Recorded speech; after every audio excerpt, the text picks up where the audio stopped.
Next episode की start previous scene से ही होती है, जहाँ पे हमें दिखाया गया था निंगफेंग न्यू स्किल को एक्वायर कर रहा होता है। ये एक समनी स्किल है जो कि उसे पैंग रोइंग ने दी थी। जैसे ही निंगफेंग इस स्किल को एक्वायर करता है, ये डार्क फॉरबिडन स्पेल में कन्वर्ट हो जाती है। अब इसका नया नाम डार्क गेट होता है। ये क्या काम करता है? ये स्पेल ऐसे काम करता है कि डार्क गेट को ओपन कर देती है, जिसके थ्रू आप किसी भी डार्क स्पीशीज के मॉन्स्टर को समन कर सकते हैं। इसकी ड्यूरेशन 12 घंटे होती है। जैसे ही निंगफेंग ये पढ़ता है, वो कहता है ये क्या है, ये तो बकवास है, स्किल बिल्कुल भी काम की नहीं है, मुझे पहले ही पता था ये ऐसा ही कुछ होगा। मगर तभी सिस्टम उसे मजीद बताता है कि इसके थ्रू आप एक हाई लेवल के डीमन लॉर्ड को भी समन कर सकते हो एक इंडेफिनेट मुद्दत के लिए। जैसे ही निंगफेंग ये पढ़ता है, वो कहता है क्या एक गैर मुय्यना मुद्दत के लिए एक हाई लेवल के डीमन लॉर्ड को समन किया जा सकता है? ये सच में इंटरेस्टिंग है, मुझे इसको जरूर ट्राई करना चाहिए। और तभी हमारा सीन शूट होता है। हमें दिखाया जाता है सीनियर फैंग और दुआन आपस में बात कर रहे होते हैं। दुआन सीनियर फैंग से बता रहा होता है पेंगुई और गोइंग से डील करना बहुत ज़्यादा डिफिकल्ट था, इनको हैंडल करना सच में बहुत ज़्यादा डिफिकल्ट था, तो सेफ साइड पे खेलते हुए अपने इनमें से किसी को जिंदा नहीं छोड़ा। और मुझे अफसोस है कि आपको इनके बारे में मज़ीद इन्फॉर्मेशन भी नहीं मिल सकती है। अब जैसे ही सीनियर फैंग ये सुनते हैं, वो कहते हैं कि आपका बहुत बहुत शुक्रिया, मिस्टीरियस पावर हाउस ने हमारी बहुत ज़्यादा मदद की है, बॉस को मेरी तरफ से थैंक्स कीजिएगा, उन्होंने हमारी फैमिली को सच में इस बार सेव कर लिया है। मैं नहीं जानता कि मैं आपकी काइंडनेस को कैसे रीपे कर सकता हूँ। जिस पे दुआन सीनियर फैंग से कहता है कि आप बहुत ज़्यादा काइंड हैं, इसकी कोई ज़रूरत नहीं है। और कमांडर सोच रही होती है किस्मत से मास्टर की बातों को मानते हुए अथॉरिटीज़ ने मिस्टीरियस पावर हाउस के साथ अच्छे रिलेशंस बनाए, अदरवाइज हम नहीं जानते कि क्या होता। गोइंग और पेंगी से डील करना बहुत ज़्यादा डिफिकल्ट था, शुक्र है मिस्टीरियस पावर हाउस ने उनके साथ डील कर लिया, अगर उनसे डील ना किया जाता तो ना जाने कितनी डिस्ट्रक्शन होती। इसके अलावा गवर्नमेंट भी गोइंग और पेंगी के मैटर को बहुत ज़्यादा इंपॉर्टेंस दे रही थी। और मैंने सुना है मिस्टीरियस पावर हाउस को एक ट्रेनिंग स्पेस की ज़रूरत है, जिसके लिए गवर्नमेंट ने काफ़ी ज़्यादा एरियाज़ को इमीडिएटली अप्रूव कर दिया है, जिनके पोर्टफोलियो यहाँ पे मौजूद हैं। और फिर हमें दिखाया जाता है सीनियर फैंग तमाम ट्रेनिंग स्पेसेस के बारे में दुआन को बता रहे होते हैं कि ये ट्रेनिंग स्पेसेस बहुत ज़्यादा अच्छे तरीके से बिल्ड किए गए हैं, इनका एनवायरनमेंट बिल्कुल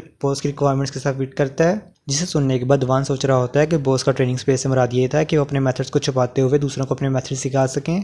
उनके कुछ ऐसे स्किल्स हैं जो कि बहुत ज़्यादा सीक्रेट हैं, वो हर एक को नहीं बता सकते। इसके अलावा मैं खुद डिसाइड नहीं कर पा रहा हूँ कि किस ट्रेनिंग बेस को सिलेक्ट करूँ, तो मुझे ये इन्फॉर्मेशन बॉस के पास लेके जानी पड़ेगी और बॉस खुद पर्सनली सिलेक्ट करेंगे। और फिर हमारा सीन शुरू होता है। हमें दिखाया जाता है ट्रेनिंग बेस का सीन, जिसके सामने दुआन और निंगफेंग ट्रेनिंग बेस को देख के टोटली शॉक हो चुका होता है। वो कहता है कितनी आलीशान बिल्डिंग है। और तभी फिर दिखाया जाता है दुआन उसे तमाम बिल्डिंग का विजिट करवा रहा होता है। वो बताता है कि इसको स्पेशली स्टैब्लिश किया गया अथॉरिटीज़ की तरफ से, इसका कोड नेम 051 है, नॉर्मली आम यूजर्स के लिए नहीं है, लेकिन सीनियर फैंग ने मेंशन किया था कि बॉस अगर चाहे तो बॉस को ये डायरेक्टली एलोकेट की जा सकती है। जिसे सुनने के बाद निंगफेंग कहता है क्या ये सारी की सारी ट्रेनिंग बेस मुझे एलोकेट की जा सकती है? जिस पे दुआन निंगफेंग से बताता है हाँ, ये ट्रेनिंग बेस आपको टोटली एलोकेट की जा सकती है। और फिर दुआन निंगफेंग से मजीद बताता है इसके ऊपर टोटल 10 फ्लोर्स हैं और हर एक फ्लोर के अंदर कुछ अपने एरियाज हैं, जिसे देखने के बाद निंगफेंग टोटली शॉक हो चुका होता है कि सच में बहुत ज़्यादा आलीशान जगह है। ये जगह टोटली सूटेबल है मेरी और मेरे साथियों की स्ट्रेंथ को डेवलप करने के लिए। इसको यूज़ करना तो छोड़ो, इसके बारे में सोचते हुए मुझे बहुत ज़्यादा अच्छा फील हो रहा है। और फिर हमारा सीन शॉट होता है। हमें दिखाया जाता है दुआन निंगफेंग और सीनियर फैंग आपस में बैठे बातें कर रहे होते हैं। सीनियर फैंग बता रहे होते हैं कि मुझे ऑलरेडी एक्सपेक्टेड था कि बॉस को यही जगह पसंद आएगी। और फिर सीनियर फैंग मजीद ऐड करते हुए बताते हैं कि आपने 2 बार किन्यू सिटी को और 1 बार लॉन्गबो सिटी को बचाया था, और इसके अलावा आपने मेजर थ्रेट जैसे कि पेंगी और गोइंग से भी डील किया था, इसलिए अथॉरिटीज आपसे बहुत ज़्यादा खुश हैं। और फिर सीनियर फैंग मजीद बताते हैं कि अथॉरिटीज ने एक प्रॉपर ऑफिशियल स्टेटमेंट जारी की है, जिसके मुताबिक आप एक नेशनल लेवल हीरो हैं और अथॉरिटीज नेशनल लेवल हीरोज को प्रॉपर सपोर्ट करेगी, आपसे कोई भी चार्ज नहीं किए जाएंगे। इसके अलावा आपको सिर्फ ये करना है कि आपको सिर्फ एक डॉक्यूमेंट पर साइन करना है ताकि हम कंफर्म कर सकें। जिसे सुनने के बाद निंगफेंग कहता है कि मैंने सच में ये एक्सपेक्ट नहीं किया था कि अथॉरिटीज मेरी तरफ इतना ऐसा एटीट्यूड रखती हैं।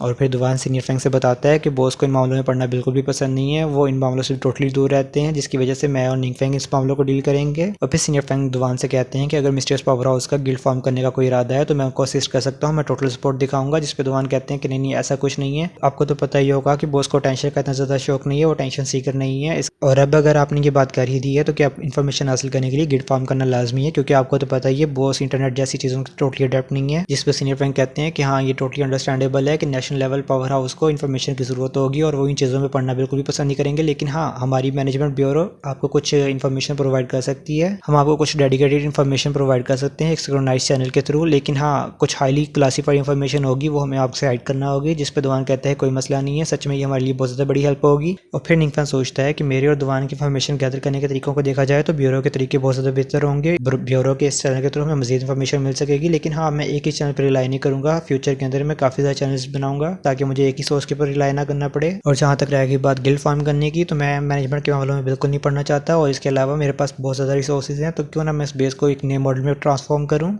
और फिर हमारा सीन शूट होता है। हमें दिखाया जाता है कि तीनों वहाँ से जा रहे होते हैं और दुआन सीनियर फैंग से बता रहा होता है कि बॉस ने आपके लिए स्पेशल ट्रेनिंग सेशन स्केड्यूल किया है नेक्स्ट वीक के लिए, मैं आपको नोटिफाई कर दूंगा एडवांस में। जिस पे सीनियर फैंग कह रहे होते हैं कि आपकी एफर्ट्स का बहुत बहुत शुक्रिया, मैं सच में ये अप्रिशिएट करता हूँ कि आप मेरे लिए इतनी ज़्यादा मदद कर रहे हैं। और तभी हमारा सीन शुरू होता है, दिखाया जाता है सीनियर फैंग अकेले जा रहे होते हैं, तभी उन्हें किसी की कॉल आती है, वो उसे अटेंड करते हैं, जिसपे उन्हें कोई बताता है डायरेक्टर फैंग हमारी इन्वेस्टिगेशन के मुताबिक काफ़ी ज़्यादा गुइजिंग और पैंकी जैसे केसेस हैं, काफ़ी ज़्यादा लोग मिस्टीरियसली डिसअपीयर हुए हैं अचानक से। और फिर वो बंदा मुझे बताता है कि अब ऐसा लगता है कि गुइजिंग और पैंकी जैसे काफ़ी ज़्यादा लोग अचानक से अपीयर होना स्टार्ट हो जाएंगे। और सीनियर फैंग सोच रहे होते हैं कि अगर ऐसी बात है तो अगर बॉस मुझे ट्रेन कर भी देते हैं तो मेरे लिए टोटली इम्पॉसिबल है कि मैं इतने ज़्यादा एनिमीज़ के अकेले टैकल कर सकूँ। ये सच में बहुत ज़्यादा अफसरदा बात है, मुझे कोई ना कोई तरीका ढूंढना होगा जिससे मैं इस तरीके से डील कर सकूँ और मुझे जल्द अज जल्द स्ट्रॉन्ग बनना होगा। और तभी हमारा सीन शुरू होता है, दिखाया जाता है रात का सीन, जहाँ पे सीनियर फैंग अपने घर इंटर कर रहे होते हैं। उन्हें फैंग रोई दिखता है जो कि कुछ पैकिंग कर रहा होता है, जिसे देखने के बाद सीनियर फैंग उससे पूछते हैं क्या तुम कहीं जाने की प्लानिंग कर रहे हो, जिस पे फैंग रोई सीनियर फैंग से बताता है क्योंकि आपको तो पता ही है सुपर ट्रेनिंग कैंप स्टार्ट होने वाला है, जिसकी वजह से ब्रदर फैंग ने हमारे लिए एक स्पेशल ट्रेनिंग सेशन अरेंज किया है। उन्होंने मुझे कुछ देर पहले कॉल की थी और मुझे इन्फॉर्म किया है मुझे ट्रेनिंग बेस के अंदर आने की जरूरत है और परसों को हमारी ट्रेनिंग का स्टार्ट किया जाएगा, इसलिए अपनी चीज़ें पैक कर रहा था ताकि मैं ब्रदर फैंग के पास पहुंच सकूं। जिस पे सीनियर फैंग हैरान हो रहे होते हैं क्या एक स्पेशल ट्रेनिंग सेशन और कितने लोगों को इनवाइट किया है निंग फैंग ने, जिस पे फैंग रोई ने बताता है मुझे इंक्लूड करते हुए 5 लोगों को इनवाइट किया गया है। जिससे सीनियर फैंग एक्साइटेड हो जाते हैं, वो सस्ते गोस्ट राइटर बन जाते हैं और कहते हैं कि बॉस भी विलिंग है दूसरों को ट्रेन करने के लिए, बहुत ज़्यादा इंप्रेसिव बात है। और फैंग रोई शौक होते हुए कहता है ग्रैंडपा आपको अपनी सेहत का ख्याल रखना चाहिए, आपके ऊपर दोबारा से आग लग गई है। जिस पे सीनियर फैंग उसे बताते हैं कि तुम्हें इस बारे में फिक्र करने की जरूरत नहीं है, मिस्टर दुआन ने मुझे कुछ अर्सा पहले ही कुछ हेल्थ पोशंस दिए थे जिन्हें मैंने यूज़ किया था, जिसकी वजह से मेरी हेल्थ बहुत ज़्यादा इंक्रीज़ हो गई है। हाँ, लेकिन डार्क पावर को यूज़ करने के इफेक्ट्स भी मौजूद हैं। तुम ये सब कुछ छोड़ो, मुझे ये बताओ फैंग ने किस किस को इनवाइट किया। जिससे फैंग रोई ने बताता है कि मुझे और कुछ क्लोज फ्रेंड्स को इनवाइट किया है, वो सब ब्रदर फैंग के बहुत ज़्यादा क्लोज हैं और ब्रदर फैंग को मुझसे पहले के जानते हैं। जिस पे सीनियर फैंग एक्साइटेड हो जाते हैं और मन ही मन में सोच रहे होते हैं कि अच्छा तो बॉस क्लोज कनेक्शंस को प्रायोरिटाइज करते हैं। और फिर सीनियर फैंग फैंग रोई की मदद करना स्टार्ट कर देते हैं कि और मैं तुम्हारी मदद करूँ पैकिंग में, और मेरी बात ये हमेशा याद रखना जब तुम वहाँ पहुंचो तो ब्रदर फैंग की तमाम बातों को मानना, वो जो भी कहें उनकी बातों को अच्छे तरीके से सुनना। इसके अलावा ये करियर अपॉर्चुनिटी है, ऐसी अपॉर्चुनिटीज बार बार नहीं मिलती, इसे टोटली अवेल करना, इससे भरपूर फायदा उठाना। और फिर हमारा सीन होता है, जाता है ट्रेनिंग बेस का सीन, जहाँ पे गोडस और उसके टीममेट्स आ चुके होते हैं। गोडस कह रही होती है ये वही जगह है जिसका निंग फैंग ने मेंशन किया था, मगर इस जगह पे तो कोई भी नहीं है, हर तरफ जंगल ही जंगल है, मुझे तो कुछ भी दिखाई नहीं दे रहा। मगर तभी उनके नीचे फॉर्मेशन एक्टिवेट होती है और वो सब सीक्रेट बेस के अंदर इंटर कर चुके होते हैं, जिनके इंटर करते ही निंग फैंग उन्हें हेलो करता है, वो सब उसे हेलो करते हैं। और एक्स वॉरियर कहता है कि फैंग रोई क्या तुम यहाँ से पहले की आ चुकी हो, जिसमें फैंग रोई से बताता है कि मैं भी कुछ मिनट पहले ही अराइव किया। और हीलर हमारी गोडस से कह रही होती है शुक्र है कि निंग फैंग ने चैंग को इन्वाइट नहीं किया यहाँ पे, और वो सब बेस को विजिट कर रहे होते हैं। वो कह रहे हो ये सच में एक बहुत ज़्यादा आलीशान प्लेस है। और एक्स वॉरियर कह रहा होता है सातों गिल्ड्स की जो मेन बेस है वो भी इतनी ज़्यादा आलीशान नहीं है, वो भी इसके कंपैरिजन में बिल्कुल फीकी है। जिसे सुनने के बाद गोडस कहती है कि निंग फैंग तुम्हें ये जगह कैसे मिली, जिस पर निंग फैंग उसे बताता है कि मेरा फैमिली एल्डर है जो कि इस जगह का मालिक है, मैंने सिर्फ कुछ अर्सा के लिए जगह उससे बारो की है। जिस पे गोडस हैरान हो रही होती है, वो मन ही मन सोचती है कि निंग फैंग की फैमिली एल्डर, उसने आज से पहले तो कभी इसकी बात का जिक्र नहीं किया। निंग फैंग जब से अवेकन हुआ है वो बहुत ज़्यादा मिस्टीरियस होता जा रहा है। फिर निंग फैंग दुवान को सबसे इंट्रोड्यूस करवाता है, उन्हें बताता है कि आपको ट्रेनिंग सेशन का इंचार्ज होगा, और दुवान सबको हेलो करता है, जिसे देखने के बाद फैंग रोई फौरन से दुवान को ग्रीट करता है। वो कहता है हेलो सीनियर दुवान, जिसे देखने के बाद सब लोग हैरान हो रहे होते हैं, इवन की गोडस भी हैरान हो रही होती है, मगर वो फैंग रोई के पीछे कह देते हैं हेलो सीनियर दुवान। और फिर दुवान कहता है कि चलो आओ मेरे साथ आओ, मैं तुमको ट्रेनिंग रूम दिखाता हूँ। मगर एक्स वॉरियर फैंग रोई से पूछता है क्या तुम सीनियर दुवान को जानते हो, तुम उनके बारे में बहुत ज़्यादा नर्वस लग रहे थे। जिसपे फैंग रोई ने बताता है क्या तुमको नहीं पता कि तुम आसमान पे कुछ अर्सा पहले एक स्ट्रेंज फिनोमिना आकर हुआ था। अगर तुमको नहीं पता तो मैं तुमको बताता हूँ, वो फिनोमिना सीनियर दुवान की वजह से था, क्योंकि उन्होंने ट्रायल ऑफ गॉड्स को कंप्लीट किया था। और जहाँ तक मुझे पता है उनकी पावर जीरो शार्प गिल्ड के लीडर से भी बहुत ज़्यादा है। जिस सुनने के बाद सब लोग हैरान हो रहे होते हैं, सब लोग मुंह खोल के देख रहे होते हैं भाई ये हमारी ट्रेनिंग सेशन का इंचार्ज है। और फिर हमारा सीन शुरू होता है, देखा जाता है ट्रेनिंग रूम का सीन, जहाँ पे सब लोग एक्साइटेडली खड़े होते हैं। जिस पे दुवान सबको देखने के बाद सोच रहा होता है कि अचानक से ऐसा क्यों लग रहा है कि सब लोग बहुत ज़्यादा एक्साइटेड हो चुके हैं। और फिर हमारा सीन शुरू होता है, दिखाया जाता है निंग फैंग का सीन, जो कि सोच रहा होता है कि मैंने फॉरबिडन स्पेल यूज़ किया जिसके थ्रू मैं ट्रेनिंग रूम के अंदर अपने इफेक्ट्स को सिमुलेट कर रहा हूँ, मुझे नहीं पता इसका इफेक्ट कैसा होगा।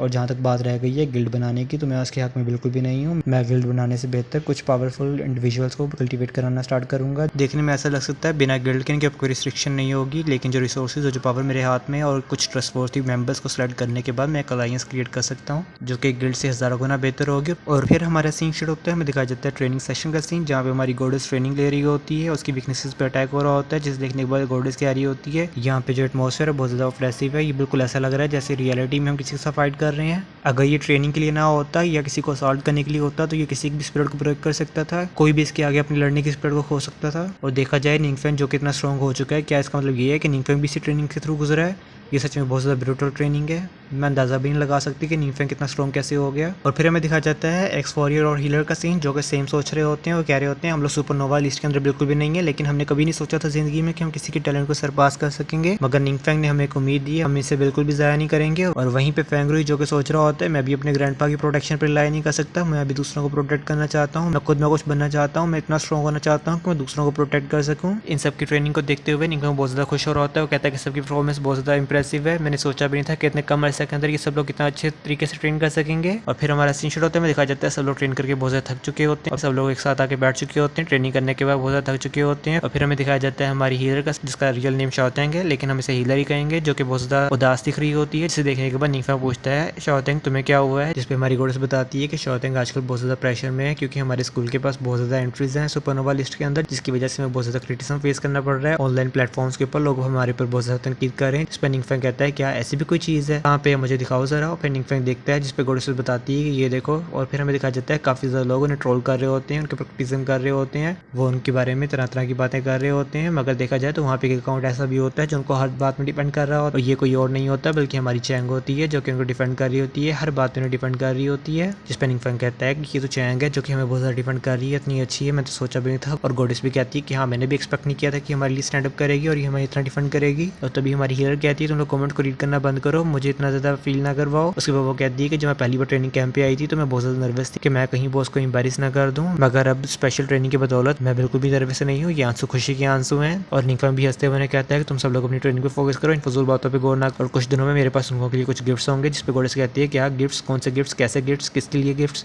जिस पे निंगफेंग कहता है कि एक सीक्रेट है, जिस पे गोडेस गुस्सा हो जाती है, लेकिन निंगफेंग भी हंस रहा होता है। फिर हमारा सीन शुरू होता है, दिखाया जाता है रात का सीन, जहाँ पे निंगफेंग अपने रूम में बैठा होता है। वो सोच रहा होता है कि एंड गेम रैली को ऑब्जर्व करने की वजह से मेरे पास डीमन लॉर्ड की मेमोरीज भी ऑब्जर्व हो चुकी हैं, जिनकी वजह से मेरे पास अपने बारे में कुछ इन्फॉर्मेशन है। डीमन लॉर्ड की मेमोरीज के मुताबिक टोटल 7 इवल गॉड्स हैं जो कि डार्कनेस से पैदा हुए हैं, इनकी वर्शिप सीक्रेट रिलम के मॉन्स्टर्स करते हैं। और मैं जिसे कि उस गॉड ने इवल गॉड कहा था, इन सातों में नहीं आता, बल्कि मेरा शुमार 12 मेजर गॉड्स में से एक में होता है, और मुझे ओमनीपोटेंट गॉड ऑफ मैजिक के नाम से जाना जाता था। मैंने और दूसरे 11 गॉड्स ने अपने फॉलोअर्स को मिला के डार्कनेस के खिलाफ लड़ाई की और सातों इवल गॉड्स को मारा, जिससे दुनिया में बुराई का खात्मा हो गया। मगर अनएक्सपेक्टेडली क्योंकि डार्क पावर का खौफ खत्म हो गया था, इसलिए ओमनीपोटेंट गॉड ऑफ मैजिक ने डार्क पावर्स को स्टडी करना स्टार्ट कर दिया और उसके साथ ऑब्सेस्ड हो गया और इसके अंदर कंज्यूम होता गया। मगर 12 मेजर गॉड्स को पहले ही इस बात का पता लग गया, इसलिए उन्होंने एक ग्रेट बैटल लड़ी ओमनीपोटेंट गॉड ऑफ मैजिक के साथ। 11 दूसरे गॉड्स के खिलाफ लड़ाई लड़ते हुए ओमनीपोटेंट गॉड थोड़ा घायल हो गया, इसलिए वो वहाँ से फरार हो गया। ये लेजेंड सदियों से लोगों में ऐसे ही पास डाउन होता रहा, लेकिन मगर लोगों ने इसके ऊपर मुश्किल से ही यकीन किया। ये वो स्टोरी थी जो कि गॉड्स ने इंसानों को बताई, मगर इसके totally opposite dark demonic tribes के अंदर एक टोटली डिफरेंट स्टोरी पाई जाती है, जिसके मुताबिक जब गॉड्स ने डार्कनेस को हरा दिया तो गॉड्स के जितने भी फॉलोअर्स थे वो उनके ऊपर से डार्कनेस का खतरा हट गया, जिसकी वजह से उनका गॉड्स के ऊपर से फेथ खत्म होना स्टार्ट हो गया। उन्होंने अपनी लाइफ के अंदर इतने बिजी हो गए, गॉड्स को बिल्कुल ही भूल गए। उन्होंने गॉड्स की वर्शिप करना छोड़ दी, की वजह से गॉड्स बहुत ज्यादा गुस्सा हो गए। उन्होंने अपने कुछ फॉलोअर्स बनाए और उन्हें जमीन पे छोड़ दिया और इंसानों को इंसानों के खिलाफ ही लड़ना स्टार्ट करवा दिया। उनके फॉलोअर्स ने इंसानों के साथ लड़ाई करना स्टार्ट कर दी, जिन्हें गॉड्स ने एंटरटेनमेंट और सैक्रिफिशियल ऑफरिंग्स के लिए इस्तेमाल किया। जब ये सब कुछ हो रहा था तो डार्कनेस में हिडन मॉन्स्टर्स भी बाहर आना स्टार्ट हो गए।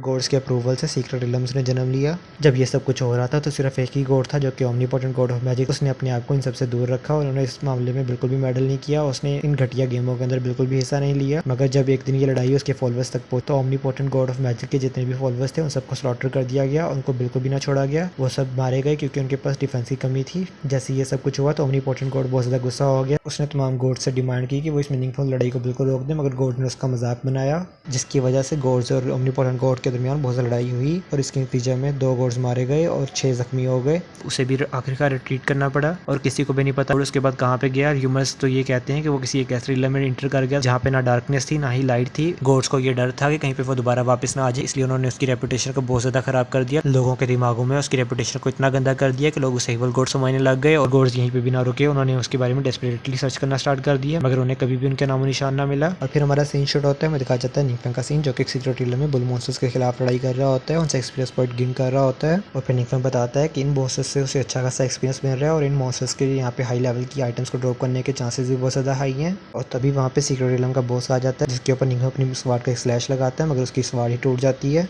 जिसे देखने के बाद निंगफेंग हमें बताता है कि इसका लेवल इतना ज़्यादा हाई नहीं है और जो उसके इक्विपमेंट्स हैं वो इतने कुछ खास नहीं है। और अगर देखा जाए 4th और 5th ट्रांसफॉर्मेशन के बंदों के इक्विपमेंट्स को तो मेरे इक्विपमेंट तो कुछ खास नहीं है। फिर हमें दिखाया जाता है बुल मॉन्स्टर का सीन जो कि उसे टीज कर रहा होता है और कह रहा होता है कि भाई तेरी तो स्वार्ड ही टूट गई है, जिसे देखने के बाद निंगफेंग अपनी स्वार्ड को पीछे गिरा और अपने डार्क फॉरबिडन स्पेल्स को एक्टिवेट करना स्टार्ट कर देता है। और वो बताता है कि मैंने तो सोचा था कि मैं अपनी कुछ ट्रेनिंग कर लूंगा यहाँ पे, क्योंकि मैं फिजिकल अटैक्स के अंदर बहुत ज़्यादा वीक था। मगर क्या मेरी तो आई टूट चुकी है, तो मैं अपनी फॉरबिडन स्पेल्स को यूज़ कर सकता हूँ, जिसे देखने के बाद बुल मॉन्स्टर की फटके हाथ में आती है। मगर तभी उसका काम तमाम हो जाता है और निंगफेंग का लेवल अप हो जाता है। वो लेवल 47 पे होता है, जिसे देखने के बाद वो कहता है कि मैंने तो लेवल 43 से लेवल 47 डायरेक्ट लेवल अप कर लिया। और अभी वो ये कह रहा होता है कि बॉस मॉन्स्टर से उसे कुछ खास एक्सपीरियंस नहीं मिला और इसके ऊपर उसने अपनी स्वाड भी ज़ाया कर दी। और फिर निंगफेंग कहता है क्योंकि मैंने लेवल अप कर लिया तो मेरे पास एक न्यू स्किल स्लॉट आ चुकी है, तो क्यों ना कुछ एक न्यू स्किल को सीखा जाए। फिर वो विंड ब्लेड की स्किल को निकालता है, उसे एक्वायर करना स्टार्ट कर देता है, जो कि डार्क फॉरबिडन स्पेल में कन्वर्ट हो जाती है। ये स्किल क्या काम करती है, ये एक डार्कनेस के बवंडर को बुलाती है, जो कि लाइट को टोटली करप्ट कर देता है, लाइट को खत्म कर देता है, लाइट की पावर को डार्कनेस में कन्वर्ट करके अपने लिए इस्तेमाल करने के लिए इजाजत देता है। और फिर निंगफेंग कहता है कि मुझे मजीद फॉरबिडन स्पेल्स को सीखने की जरूरत है, जितने फॉरबिडन स्पेल होंगे उतना ज़्यादा बेहतर है। मगर टोटली फॉरबिडन स्पेल्स पर रिलाई करना ये भी एक अच्छी बात नहीं है, मुझे कुछ ना कुछ सूटेबल वेपन्स अपने लिए सिलेक्ट करने होंगे।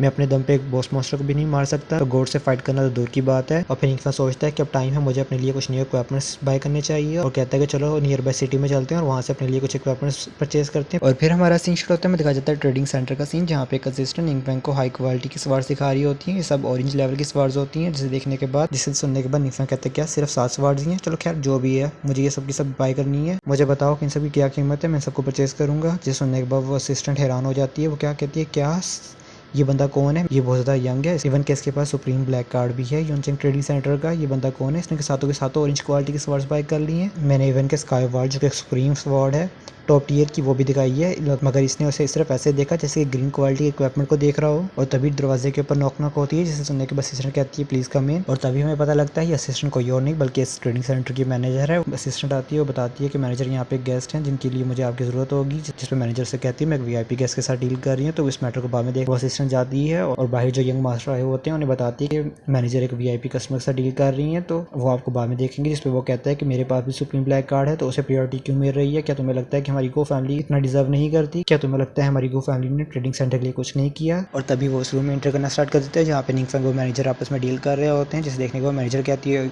ओ शिट ये तो गो फैमिली का यंग मास्टर है, मैंने ये क्या कर दिया। अगर कोई कॉन्फ्लिक्ट राइज होता है तो मेरा रोल मैनेजर के तौर पर बिल्कुल ही खत्म हो जाएगा। दोनों सुप्रीम ब्लैक कार्ड के यूजर्स हैं और दोनों को प्रायोरिटी देना मेरा फर्ज है, मैं क्या करूँ, इनके दरमियान कोई कॉन्फ्लिक्ट नहीं होना चाहिए। मगर तभी गो फैमिली का यंग मास्टर जैसे निंगफेंग को देखता है उसे कहता है बॉस निंग आप यहाँ। इस पर निंगफेंग उसे कहता है कि तुम कौन हो, मैं तुम्हें नहीं जानता। क्या लगता है ये यंग मास्टर कौन है, ये निंगफेंग को कैसे जानता है, क्या ये दुआन का भाई है। See you, tata bye bye, sayonara.